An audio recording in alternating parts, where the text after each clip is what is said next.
अस्सलाम वालेकुम फ्रेंड्स, कैसे हैं आप। उम्मीद करती हूँ कि अल्लाह के फजलो करम से ठीक होंगे। फ्रेंड्स, आज हम बना रहे हैं रमज़ान स्पेशल शीर खुरमा रेसिपी।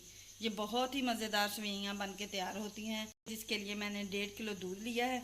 अब दूध को हम थोड़ी देर के लिए पकाएंगे। अब हम एक कढ़ाई लेंगे।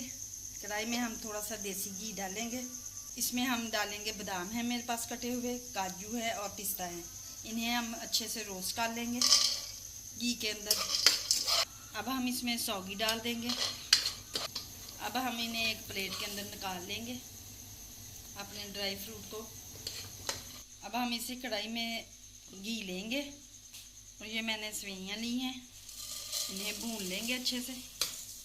ब्राउन होने तक हम सेवइयों को भूनेंगे।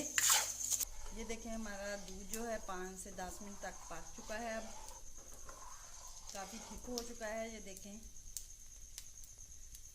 इसी स्टेज पे हम इसमें डाल देंगे मिल्क पाउडर। ये मेरे पास 2 टीस्पून मिल्क पाउडर था। ये मैंने दूध डाल के इस तरह इसका पेस्ट तैयार कर लिया है। अब थोड़ा थोड़ा डाल के हम इसे, ताकि हमारा जो शीर खुरमा है बहुत ही मज़ेदार और टेस्टफुल बन के तैयार हो। ये मैंने घर का मेरा बना हुआ खोया है, 1 प्याली, ये डाल देंगे। इससे शीर खुरमे में बहुत ही अच्छा और मज़ेदार सा टेस्ट आता है। इसके साथ ही मैं पिसे हुए बादाम डाल दूँगी। हमारा दूध जो है वो थिक हो चुका है। अब हम इसके अंदर अपनी सेवइयाँ डाल देंगे। अब हम इसे 5 मिनट तक पका लेंगे। हम इसके अंदर चीनी डाल देंगे। चीनी आप अपने टेस्ट के हिसाब से, जायके के मुताबिक आप जितनी चाहें डाल सकते हैं।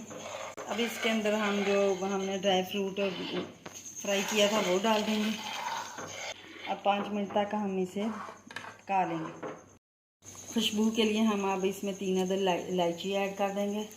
इससे बहुत ही अच्छी सी खुशबू आती है शीर खुरमे में। ये देखें फ्रेंड्स, हमारा शीर खुरमा जो है वो बन के तैयार हो चुका है। ये देखें, अब हम इसे एक बाउल के अंदर निकाल लेते हैं। फ्रेंड्स, ये देखें, हमारा शीर खुरमा बन के तैयार हो चुका है। अब मैं थोड़ा सा इसे गार्निशिंग कर दूँगी।